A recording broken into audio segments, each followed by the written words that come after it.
Okay, today we're going to change the oil on this 93 Jeep Wrangler YJ. This is a 4.0, the 2.5 will be similar, but a little bit different, but for all the 4.0s it should be basically the same. The things you're going to need is the oil, obviously, drain pan, something to catch your oil in, funnel to put the oil back in, a rag, and I believe it's a 5/8 to remove the drain plug. The first thing we did was we drove the Jeep a little bit to get it warm. That way the oil will flow out a little better. Now we'll remove the drain plug. Okay, we're on the passenger side of the vehicle, right behind the passenger side front tire. The drain plug for the oil is right here. I don't know how well you can see it. A wrench or socket and loosen the drain plug.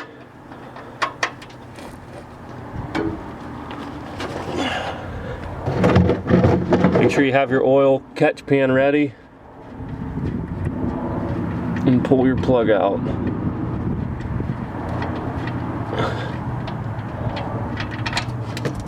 Try not to drop your drain plug like that though.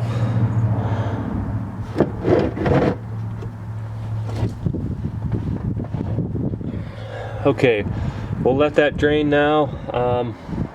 We'll go up top and we'll open the fill cap and we'll pull the dipstick out and wipe it off, and then we'll pull the oil filter out.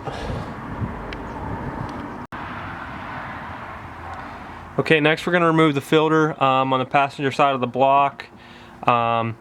Make sure you have your drain pan ready to catch the oil when you remove it. Yours might look different. You might have a 90-degree fitting right there.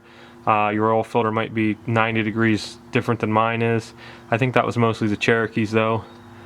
I'm going to move my drain pan so it catches the oil, and I'm going to pull that filter off.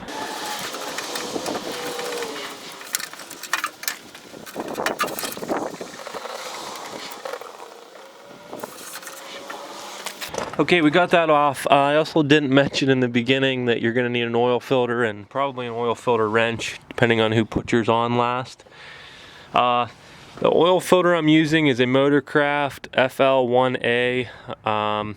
They're cheap, they're easy to get, and they fit, and they're good quality. I'll leave a link in the description to one on Amazon, the one I got.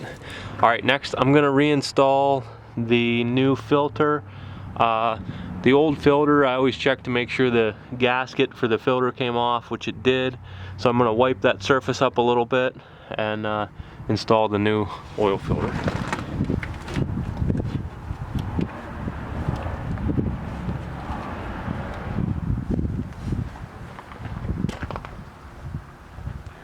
Okay, I'm going to pour a little bit of oil into the new filter. I can't put much in there, but I can get a little bit in. So I'm going to pour a little bit in, then I'll install the filter. Okay, I got a little bit of oil in the filter, and I coated the O-ring with new oil. Now I'm going to install it.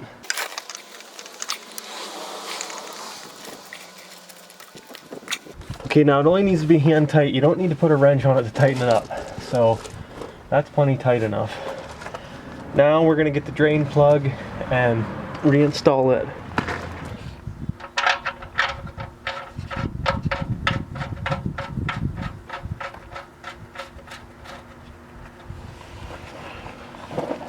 Now, I don't know the torque spec for this, so if it's the first time you're doing this, definitely look it up and torque this correctly.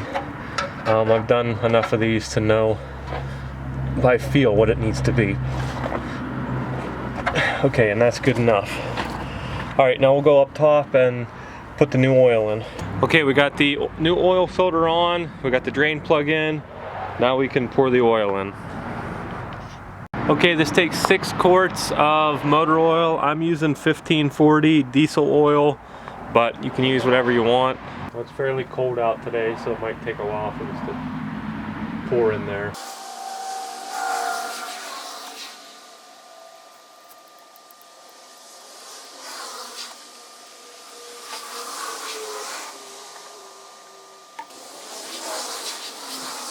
Now I'm only guessing how much I need to pour in. I just bought it in these 2.5 gallon jugs.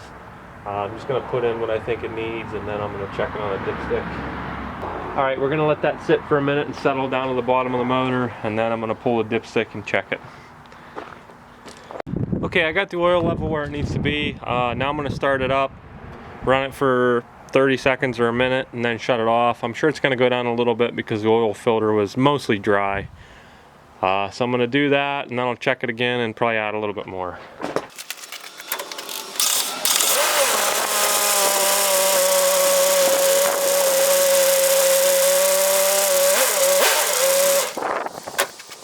Okay, now I'm gonna let it sit for a couple minutes, and then I'll check it and probably add a little bit more. Thanks for watching. Please like and subscribe. It really helps my videos. If there's anything I did wrong or should do different, let me know. Again, thanks for watching.